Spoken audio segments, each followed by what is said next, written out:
El viento que pasó sobre la pradera esa mañana no cantaba, susurraba bajo y solitario, como si llorara algo medio recordado. Boaz Franklin estaba sentado a la larga mesa construida por las manos de su padre, mirando las dos tazas que había colocado una al lado de la otra. Una era la suya, medio llena de café amargo, la otra, delicada con borde azul, elegida con cuidado callado, permanecía intacta. Ya no salía vapor de ella. No se había atrevido a verter nada dentro. Afuera, la nieve aún no se había derretido. Se aferraba a los postes de la cerca y sombreaba el granero como un recuerdo que se negaba a soltarse. Había limpiado el porche 2 veces esa mañana, aunque nadie había pasado. Ni siquiera los cuervos venían mucho por allí ya. El camino que serpenteaba hacia el pueblo era una vena seca, y Boaz había dejado de esperar nada de él. Pero hoy estaba vestido, afeitado. Había lustrado sus botas la noche anterior y abotonado su camisa más tiesa. El abrigo colgaba junto a la puerta. Había flores amarillas y desgarbadas metidas en una botella de vidrio al lado de las tazas.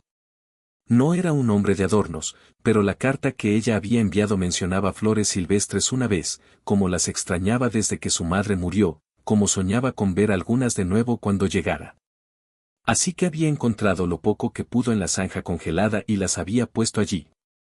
Tontas y tercas. No sabía qué aspecto tendría Eleanor, pero había escrito con mano firme y esperanzada. Tenía 28 años, viuda, sin familia. Quería tranquilidad. Quería trabajo honesto, un hogar que atender, un marido que no alzara la voz. Boaz no había escrito mucho de vuelta. Nunca fue bueno con las palabras. Solo le ofreció un lugar. Ahora la diligencia iba 2 horas tarde.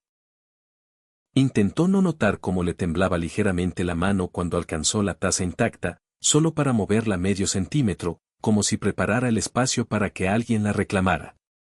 Había estado solo demasiado tiempo desde que Sarah murió. ¿9 años? No, 10 ya. No se había permitido esperar mucho más que un clima que no matara terneros en la noche. Salió al porche, botas crujiendo sobre el pino seco. Su perro, un mestizo de 3 patas llamado Shed, se removió y dio un golpecito medio corazón con la cola. Juntos miraron el horizonte. Aún nada, solo blanco y silencio. El sol subió un poco más. Las sombras se estiraron y se curvaron. Entonces, alrededor de la curva del camino, algo se movió. Boaz se enderezó. Era la diligencia, sí. Las ruedas mordían el hielo, un caballo cansado tirando con la cabeza baja. Pero algo estaba mal.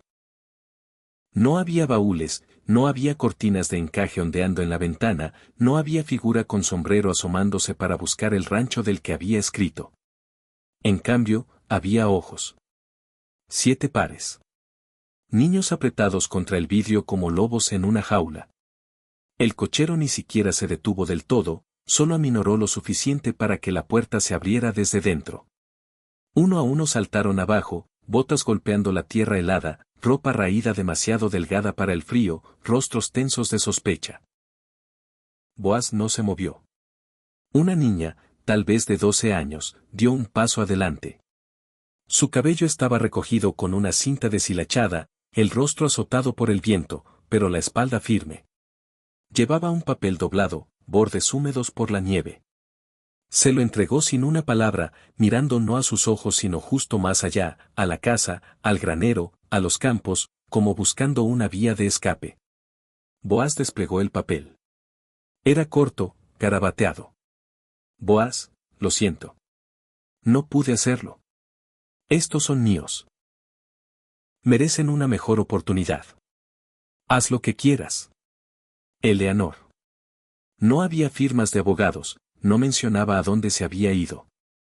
Solo el peso de 7 niños en su porche como un envío equivocado de almas. Los miró. Ellos lo miraron de vuelta. Yo, empezó, luego se detuvo. Su voz se quebró por el desuso. La niña habló bajo y sin temblor. Podemos trabajar.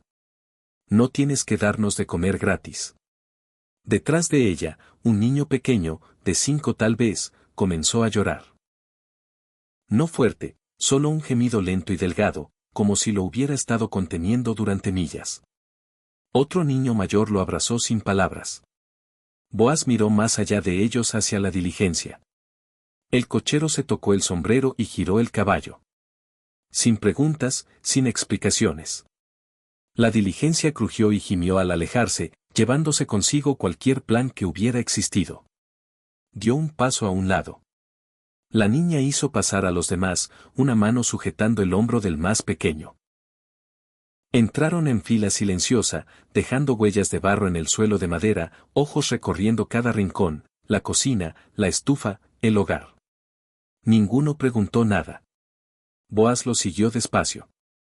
Cerró la puerta detrás de ellos y se quedó con la espalda contra ella, como si pudiera abrirse de nuevo y arreglar todo esto.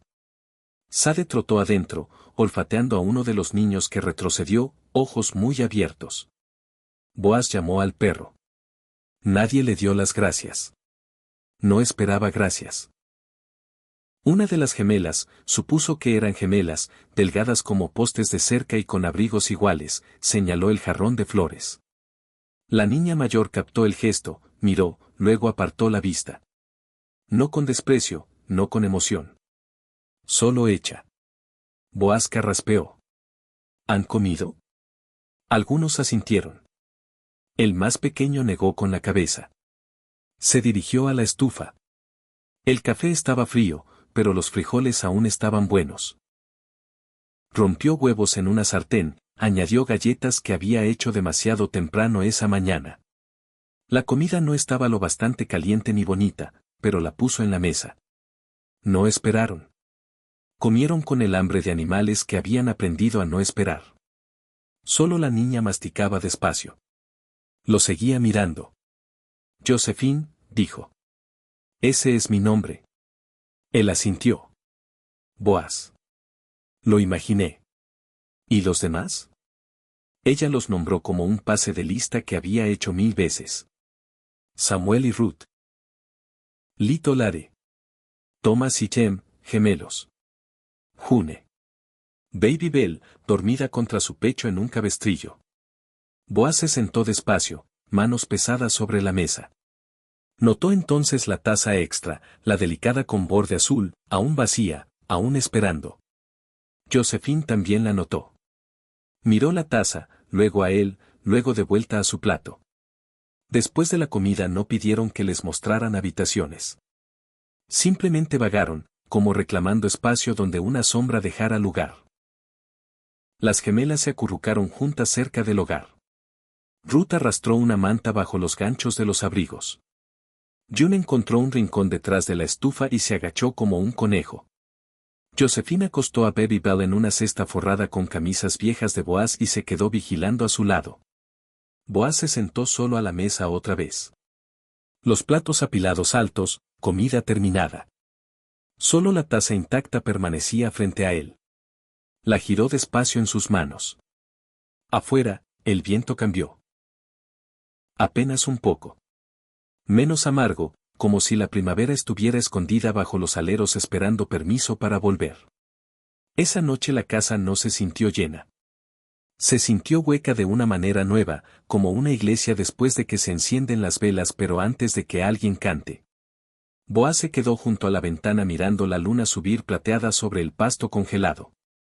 Detrás de él, un ronquido suave, un roce, un murmullo infantil en sueños. No durmió en su cama. Solo se sentó junto al hogar, botas puestas, brazos cruzados, escuchando el sonido de respiraciones que no eran las suyas. Algo había comenzado. No sabía qué era ni si estaba destinado a ello, pero cuando el amanecer tocó el borde del horizonte mordido por la escarcha, no se movió a poner 2 tazas. Simplemente sirvió 7 y las dejó enfriar despacio en la estufa. Las mañanas llegaron más frías ahora, aunque el calendario susurraba de primavera. Boaz se levantaba más temprano de lo usual, no porque tuviera más que hacer, sino porque la casa ya no se sentía solo suya. El silencio que una vez había sido un bálsamo ahora colgaba inquieto. Los niños se removían antes de que el gallo cantara, sus cuerpos entrenados para esperar trabajo o advertencia. No pedían permiso, simplemente actuaban como si toda una vida de hambre hubiera escrito sus propios mandamientos sobre sus costillas. Boaz los observaba desde el umbral de la cocina esa primera semana. Josephine tomó el mando sin orgullo ni pregunta.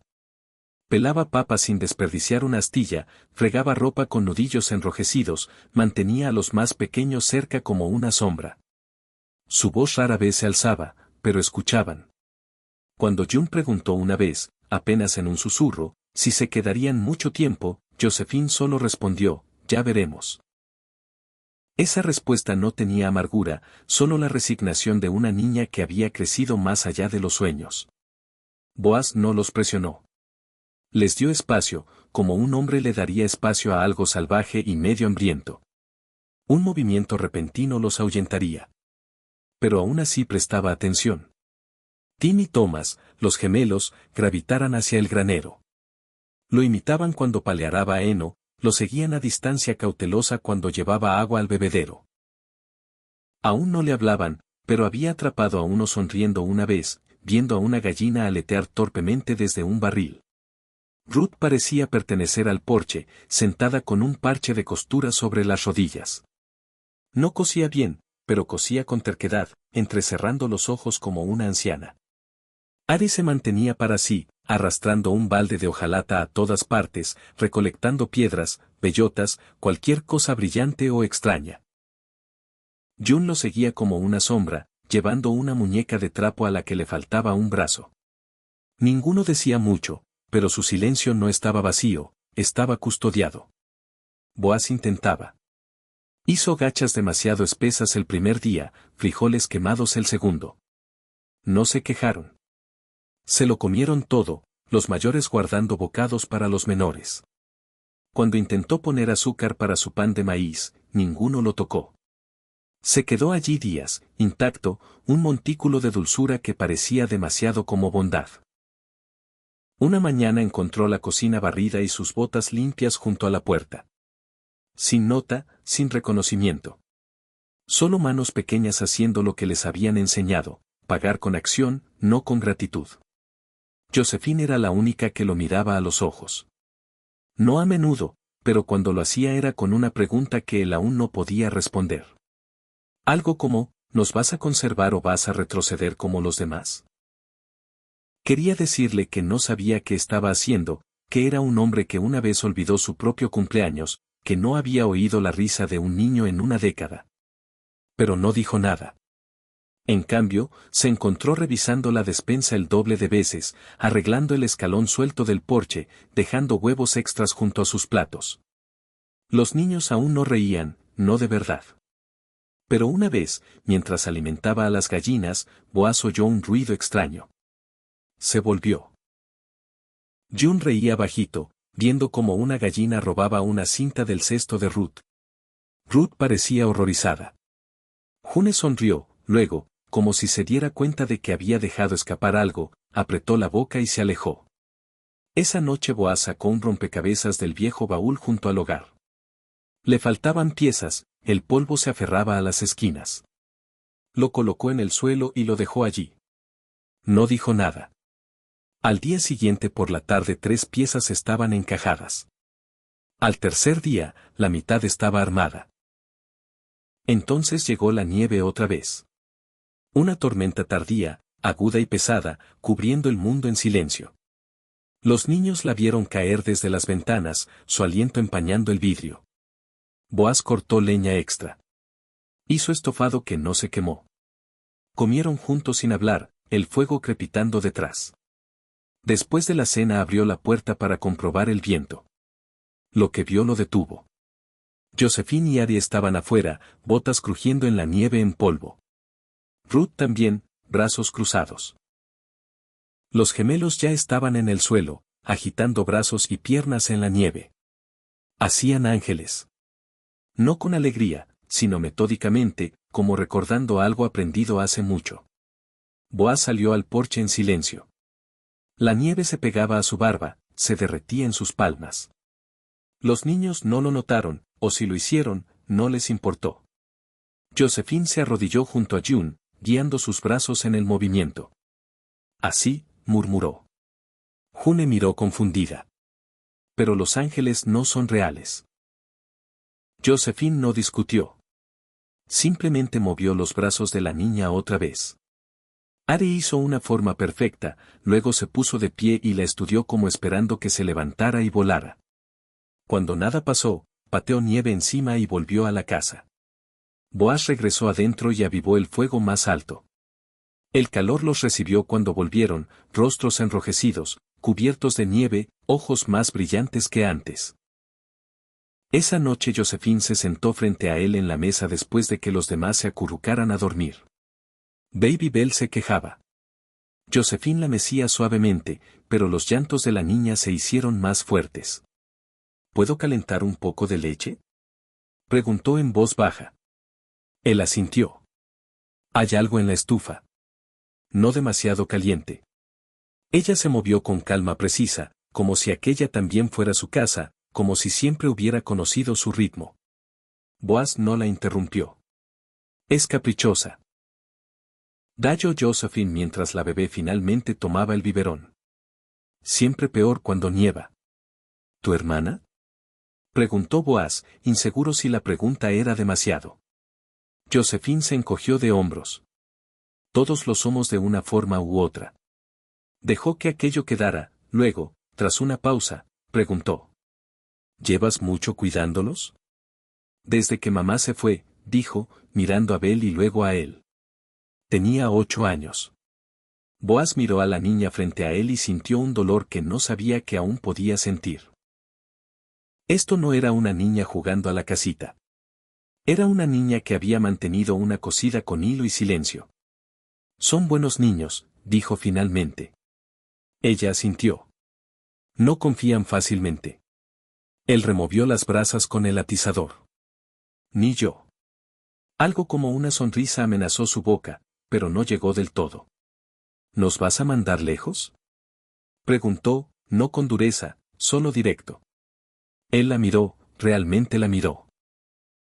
La crudeza alrededor de sus uñas, la forma en que parpadeaba despacio, demasiado cansada para el miedo, la firmeza de alguien que había estado entre otros y el mundo demasiadas veces.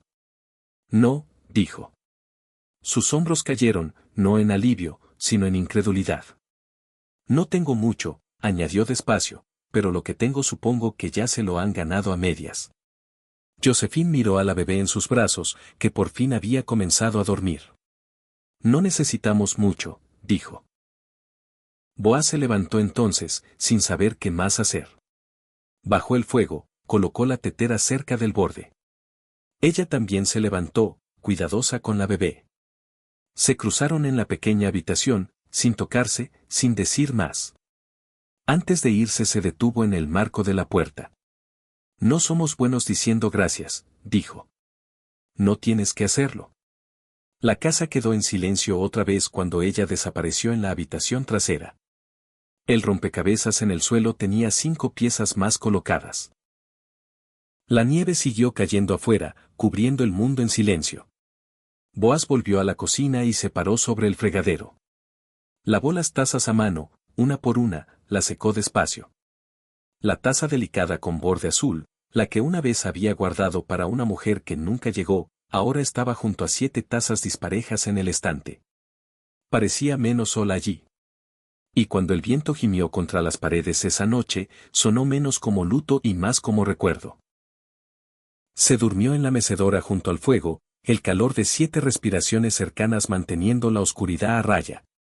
Mañana enseñaría a los gemelos cómo apilar la leña correctamente, y tal vez, solo tal vez, June volvería a reír. Cuando la primavera llegó de verdad, honesta, fangosa, con canto de pájaros, ya había empezado a vivir en la casa antes de tocar la tierra. Se sentía en la forma en que June comenzó a tararear mientras barría cerca de la puerta, en cómo los niños se relajaban alrededor de Boaz, sin retroceder cuando pasaba demasiado cerca, en cómo Josephine ya no miraba la taza con borde azul en el estante como si perteneciera a alguien que había sido prometido y nunca llegó. La nieve retrocedió como una marea que se va, dejando parches de hierba marrón y piedra húmeda. Los niños se quitaron capas una mañana, riendo de cómo las mangas se pegaban a sus brazos. Corrieron descalzos al patio cuando el primer sol real rompió, aunque el suelo aún estaba frío. Boaz observaba desde el porche, botas sobre la baranda, sombrero bajo, una sonrisa rara intentando asentarse en su rostro. Se había acostumbrado al ruido. Era una extraña clase de silencio esta vida con ellos, no el viejo que había conocido, profundo como un pozo vacío, sino el silencio que llega después de que la risa ha pasado. Un silencio bueno. Una casa respirando. Los niños habían tomado la costumbre de seguirlo por la propiedad, ayudando a su manera inestable. No se lo pedía, simplemente lo hacían. Thomas tenía talento para encontrar clavos con los pies descalzos. Chem era un prodigio identificando cuando una gallina no ponía bien. Ruth tomó el mando del jardín, aunque arrancaba las malas hierbas equivocadas la mayor parte del tiempo. Ari había reclamado una vieja caja de herramientas oxidada y cerrada durante años, y pasó 2 días abriéndola con un cuchillo de mantequilla solo para organizar los tornillos inútiles dentro. Boaz los dejaba. No corregía mucho. Sabía mejor que aplastar el poco orgullo que habían comenzado a construir. Josephine era más lenta para cambiar. Aún precisa, aún vigilante, aún cargando. Pero un día se quedó en la mesa después del desayuno, una hoja de papel en el regazo. Preguntó si podía practicar sus letras usando el tintero de Sarah. Boaz dijo que sí sin dudar. No dijo que escribía y él no preguntó. Más tarde esa noche pasó por el salón y vio el papel olvidado en la mesa. Solo una línea escrita una y otra vez. No soy una carga. No soy una carga. Cerró la puerta suavemente detrás de él. Al día siguiente llevó a Ari a pescar. No porque le gustara pescar, no le gustaba, sino porque Ari había estado llevando una cuerda por días, haciendo nudos sin propósito claro. Pensó que el niño necesitaba usarla para algo verdadero. Se sentaron al borde del arroyo, botas medio sumergidas en el barro. Ninguno habló durante un largo rato. Boaz le pasó la caña y dejó que el silencio creciera largo entre ellos, como una cuerda trenzándose. Cuando Ari atrapó un pez sol, no sonrió.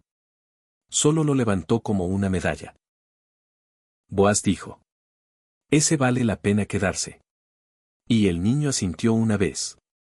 Cuando volvieron a casa, June aplaudió y preguntó si podían mantenerlo en un balde para ver cómo movía las branquias. Boaz dijo: «Claro». El pez vivió 3 días en ese balde, alimentado con migas de pan y secretos susurrados. Cuando murió, lo enterraron cerca del jardín. Ruth hizo una cruz de ramitas. June lo llamó Matthew, aunque nadie sabía por qué. Cosas pequeñas como esas se convirtieron en sus días. Marcadores callados del tiempo pasando, recuerdos cosidos en lo cotidiano.